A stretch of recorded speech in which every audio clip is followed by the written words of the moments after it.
श्री गोवर्धन नाथ की जय हो। श्री गोकुलनाथ जी विरचित श्री हरिराय जी महाप्रभु जी प्रणीत 252 वैष्णवन की वार्ता क्रमांक प्रथम नागजी भट्ट को जो अधूरो હતો तो कल यहाँ तक आयो હતો। तब नागजी ने माता जी को हठ जानी के श्री रुक्मणी बहू जी को श्री गोसाई जी की सौंह दिवाई। सौंह એટલે સોગંદ લેવડાયા કે જો તમે આ સાડી પહેરીને શ્રી ગુસાઈજીની સામે જો નહીં આવો तो तमने श्री गुसाई जी ना सौगंध छे। और बहुत विनंती करी के नाग जी कहे जो यह चीर तो पहिरियो चाहिए। तब नाग जी के आग्रह ते वह चीर खवासिनी को सौंपाए। भाव प्रकाश श्री हरिराय जी कहे जे काहे ते यह मर्यादा है। जो श्री ठाकुर जी की वस्तु होई सो अपने हाथ में ले, और यह तो अपने पहरवे की है। ताते रुक्मणी बहू जी खवासिनी को आज्ञा की। तब खवासिनी वह चीर उठाई पास राख्यो। पाछे नागजी महाप्रसाद लेन बैठे। सो महाप्रसाद लेके नागजी श्री गोसाई जी के पास आई बैठे। तब श्री गोसाई जी नागजी सो पूछे जो तेरो आवनो कैसे भयो। तब नागजी ने विनंती कीनी जो महाराज आपके दर्शन किए बहुत दिन भय हते सो आपकी कृपा ते पाए। अब मैं रात्रि को जाऊंगा। जब आप पोढ़ीवे को पधारोगे तब मैं उठी जाऊंगा। ओहो हो, રાજનગર એટલે અમદાવાદથી આપ રાત્રિ દિવસ ચાલીને શ્રી ગોકુલ પહોંચ્યા છે। બહુ સમય ગયો હોય અને કેટલું અશક્ય લાગે, પણ આપનામાં તો શ્રી ગુસાઈજી પ્રત્યેનો પ્રેમ અને કૃપાબળ છે એટલે નથી થાક લાગ્યો કે નથી કોઈ એવો કષ્ટનો અનુભવ થયો।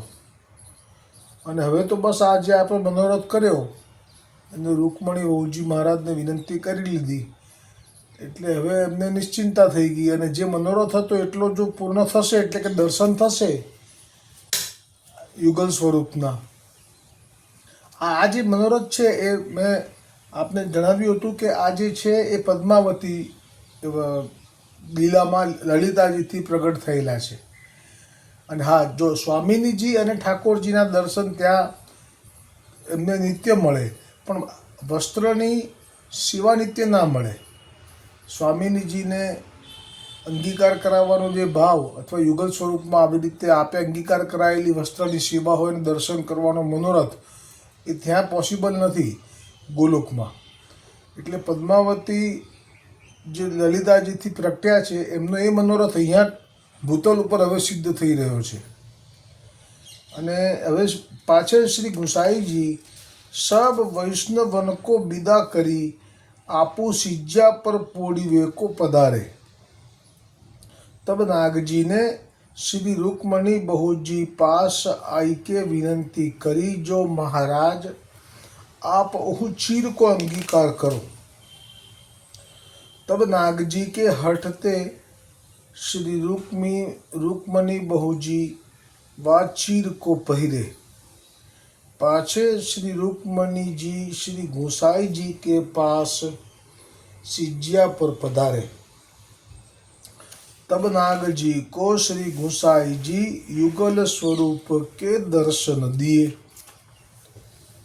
सो नागजी या प्रकार दर्शन करी के दंडवत प्रभुन को खरी ता ठोर ते आपू ही विदा होई के રાજનગર કો ઉઠી ચલે.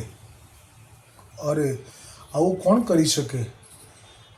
આ તો ના જોયું છે ના સાંભળ્યું છે એવી અદ્ભુત લીલા કે નીકળ્યા છે રાજનગર જવા માટે, અને રાજનગરથી રાજકાજ જે છે એ તો હજી બાકી છે. અને તીન પોરિયા એટલે કદાચ 3 દરવાજા જ હશે. આપણા અત્યારે 3 દરવાજા કહીએ છીએ, એ વખતે રાજનગર એટલે અમદાવાદને રાજનગર કહેતા. અને 3 પોરિયા પાસે એમને આ વસ્ત્રનો જે ભાવ થયો, મનોરથ થયો, એ 3 પોરિયા પાસેથી વસ્ત્ર લીધા પછી જે ચાલ્યા અને રાત દિવસ ચાલીને આપ અહીંયા આવ્યા, અને આવ્યા પછી આપે કેટલું રોકાયા? બસ આ મહાપ્રસાદ લીધો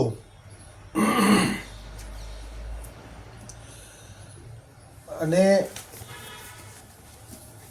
આ દર્શન થયા. જે મનોરથ હતો એ મનોરથ પૂરો થયો એટલે ચાલી નીકળ્યા. આવું તો ભૂતકાળમાં ક્યારે સાંભળ્યું નથી, ભવિષ્યમાં સાંભળવા મળશે નહીં. કેવા હોય છે આપના સેવકો કે જે લૌકિક કાર્ય સિદ્ધ કરવાના નિમિત્તે નીકળ્યા હોય પણ વચ્ચે અલૌકિક સાંધવું હોય તો સમય કેટલો ઓછો અને પાછા ચાલી નીકળ્યા. ગજબ! આમાં તો આરામની વાત ક્યાં આવી? આટલું ચાલીને આવ્યા છે એટલે શું ગુસાઈજીનો જીવ નહીં કપાતો હોય? પણ ના, આપની કૃપા છે, આપનું બળ છે, એટલે નાગજી ભટ્ટજીને કોઈ જ જાતનો શ્રમનો અનુભવ થતો નથી. સો નાગજી યા પ્રકાર દર્શન કરી કે દંડવત પ્રભુન કો કરી તા ઠોર તે आपू ही विदा हुई के राजनगर को उठी चले. पाछे श्री गुसाई जी श्री रुक्मणी बहू जी सो पूछे जो यह चीर कौन लायो है. तब श्री रुक्मणी बहू जी श्री गुसाई जी आगे कहो जो यह चीर नाग जी ले आयो है. तब श्री गुसाई जी श्री रुक्मणी बहू जी सो कहे जो यह चीर तो श्री स्वामिनी जी के लायक હતો. सो तुमने ऐसो सुंदर चीर क्यों पहिर्यो. तब श्री रुक्मणी जी डरपी के श्री गुसाई जी सो कहे यह चीर तो मैं नाही पहिरत हती, परंतु नागजी ने तुम्हारी शपथ दिलवाई. શબ્દો ફર્યો, ભાવ એ જ છે. ત્યાં સોહો શબ્દ લખ્યો હતો શ્રી ગુસાઈજીએ કે સોહ ખવડાવી, એ શપથ એટલે કે સોગંદ. તબ મેં યહ ચીર કો પહેર્યો હૈ. यह सुनी के श्री गुसाई जी प्रथम प्रसन्न हुई के चुप हुई रहे. पाछे आपू श्री मुखते यह बचन कहे मेरो नागजी ऐसो ही है. કારણ કે જે ચાલીને આવ્યા અને પાછા ચાલી નીકળ્યા, અને એ વેદના તો જે વિરળની કે આટલું ચાલીને આવ્યો ને બસ જવું પડ્યું કેમ કે એને કામ છે, ત્યાં બધું બાકી છે. ગીરો એક પટ્ટો લંબાવવાનો છે એના હાકીમનો, ગોધરાના, એના માટે તો નીકળ્યા છે. એટલે જે આપને ભાવ થયો શ્રી ગુસાઈજીને કે મારો નાગજી તો આવો જ છે, પરંતુ અબ રહ્યો ન હોય ગો, દર્શન કરી કે ગયો હોય ગો. સો नागजी अर्धरात्रि के समय श्री गुसाई जी के द्वार को दंडवत करी के तहाँ ते चले. सो कछुक दिन में राजनगर आए. કેટલા દિવસ લાગે અમદાવાદથી ગોકુલ અને ગોકુલથી અમદાવાદ? તો રાત દિવસ ચાલીને થોડો વિશ્રામ કરતા હશે અને માનસીમાં ભોગ લેતા હશે. પાછે દેશાધિપતિ સો મિલી કે માનસીમાં ભોગ ધરીને લેતા હશે. पाछे देशाधिपति सो मिली के गोधरा के हाकिम को पट्टा बढ़ाई के गोधरा में आए. सो बिनु पैसा खर्चे ही पट्टा बढ़ाई लाए. કારણ કે એ નિષ્કિંચન છે અને જો અમને સેવાનો મનોરથ થાય તો કેવી રીતે કરે, એટલે આ રીતે એ જે ખર્ચો કરવાનો તો એ ના કરવો પડે એવી કુશળતાથી કાર્ય સિદ્ધ કરી દીધું. અને આપે એ પાછા આવી ગયા। सो बिनु पैसा खर्चे ही पट्टा बढ़ाई लाए, पाछे वह गोधरा के हाकिम को वह जागीर को पट्टा नागजी ने दीनो। तब वह हाकिम नागजी के ऊपर बहुत ही प्रसन्न भयो, पाछे एक सिरोपाव आछो वा हाकिम ने नागजी को दीनो।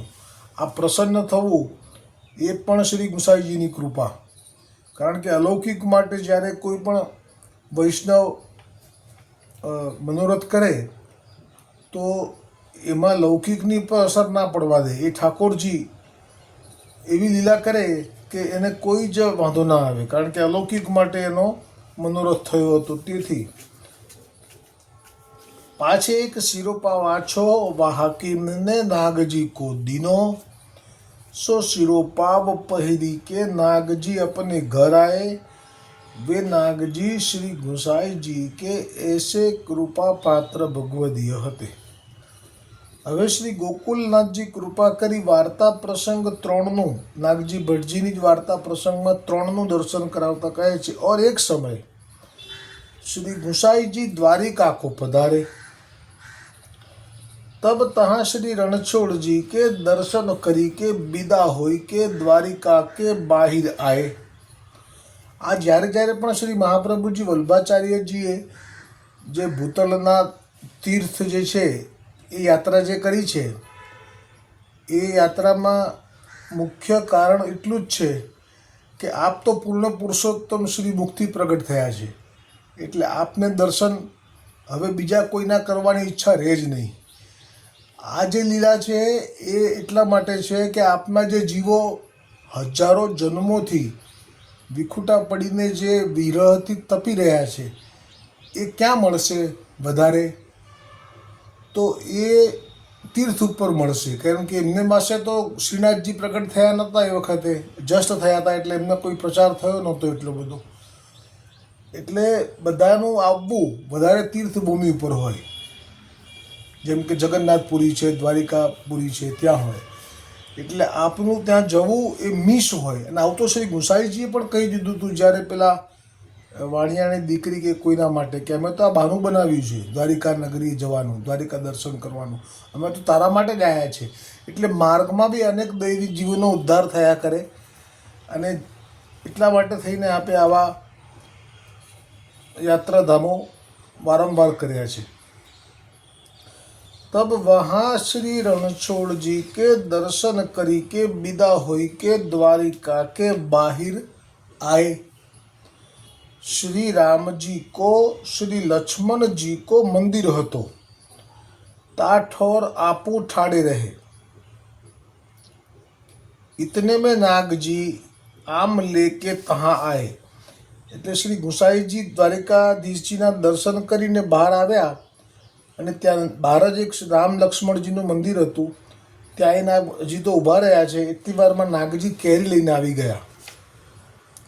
સો એક ટોકરા મેં દોઈ સે આમ શ્રી ગુસાઈજી કે આગે ધરી ભેટ કરી दंडवत किए।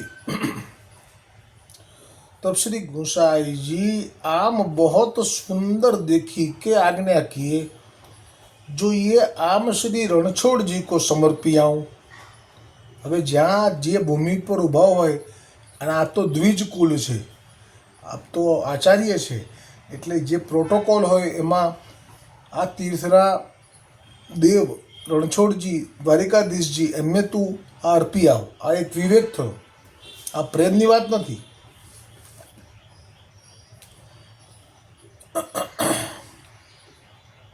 सो तू दर्शन हो श्री रणछोड़ जी के नाही किए है सो करत आइयो। જો એ પણ ખબર છે શ્રી ગુસાઈજીને કે આ મંદિરમાં ગયા જ નથી અંદર દર્શન કરવા, કારણ કે પૂર્ણ પુરુષોત્તમ આપ જ પ્રગટ થઈને અત્યારે આ દ્વિજ તનમાં દ્વિજ તન ધારી છો, અને આ જાણતા હોય જે એ પછી બીજે શા માટે ભટકે?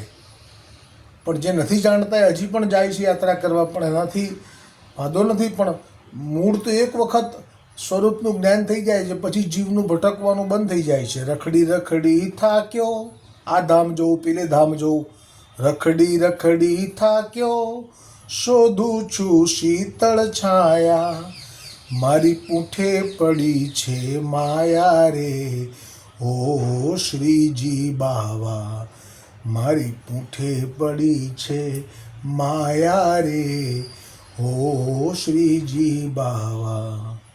મેં તો અને જ્યાં એ શ્રીનાથજીના દર્શન કરી લે છે પછી એની સ્થિતિ કેવી થઈ જાય છે?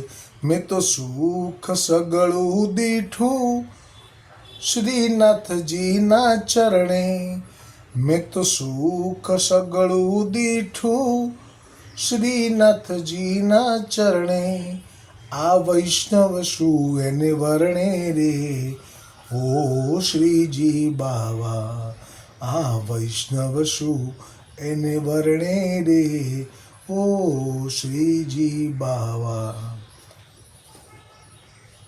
तो तू दर्शन हो श्री रणछोड़ जी के नाही किए है, सो करत आइयो, और क्षोर करवाई के गोमती स्नान करी के मेरे पास आइयो.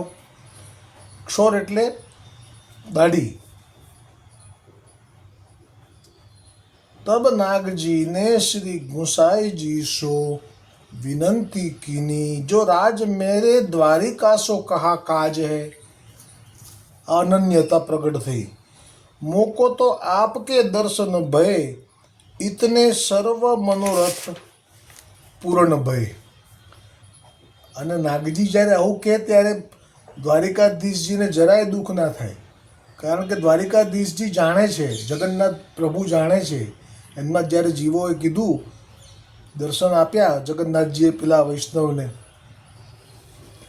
તો કીધું કે તું વલ્લભને મારા સમાન જ જાણ અને તું અંધા શરણે જા.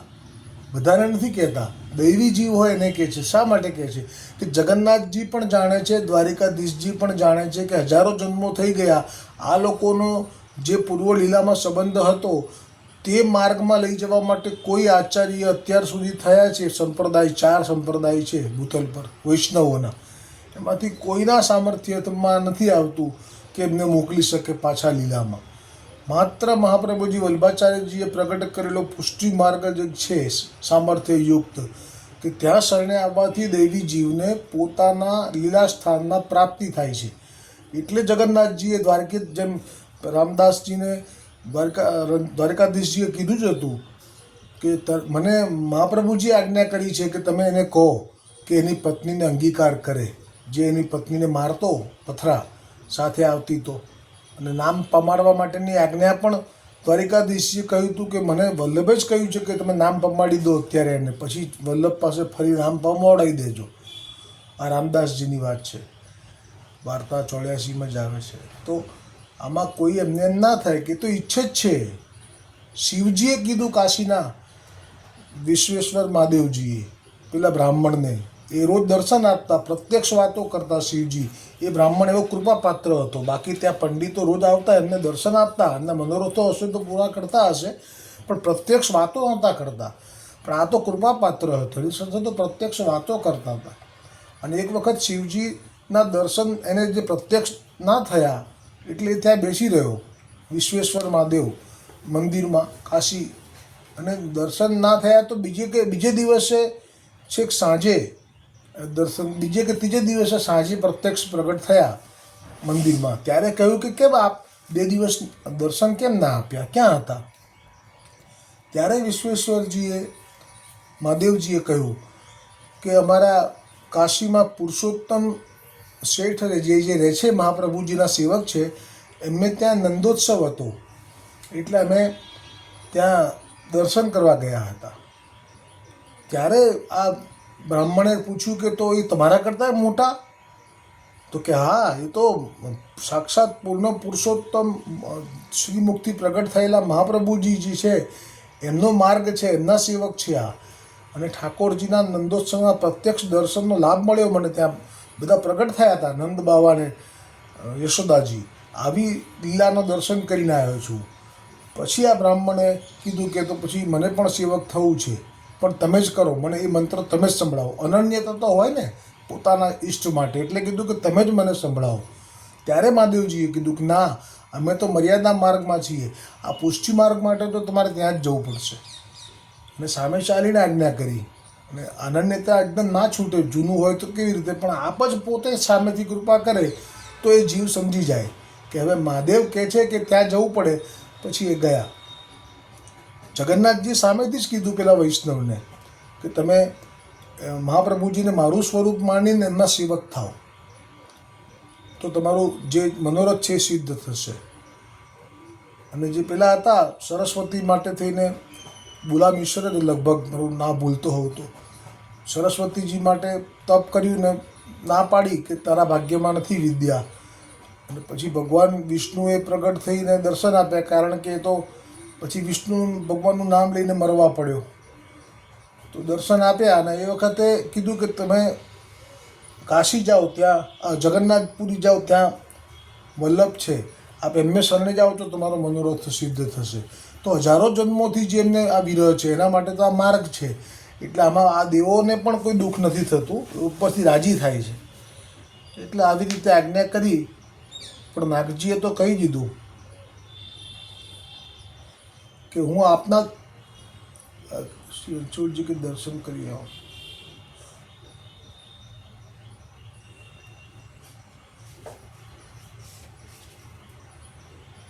તો એવું કહી દીધું કે મૂકો આપકે દર્શન ભય, इतने सर्व मनोरथ पूर्ण भय. यह सुनी के श्री गुसाई जी फेरी नागजी सो कहे, जो ऐसे न करिए तू आम श्री रणछोड़ जी के यहाँ दे के दर्शन करी आऊं. जब ताई तू दर्शन करी के न आवेगो तब ताई हम तिहारे लिए यहाँ बैठे हैं. तू आवेगो तब हम यहाँ ते चलेंगे. यह सुनी के श्री गोसाई जी की आज्ञा मानी के नागजी श्री रणछोड़ जी के दर्शन को गए. અને હવે અધૂરો રહેલો પ્રસંગ આવતીકાલે આવશે. શ્રી ગોવર્ધન નાથ કી જય હો. શ્રી ગુસાઈજી પરમ દયાલ કી જય હો.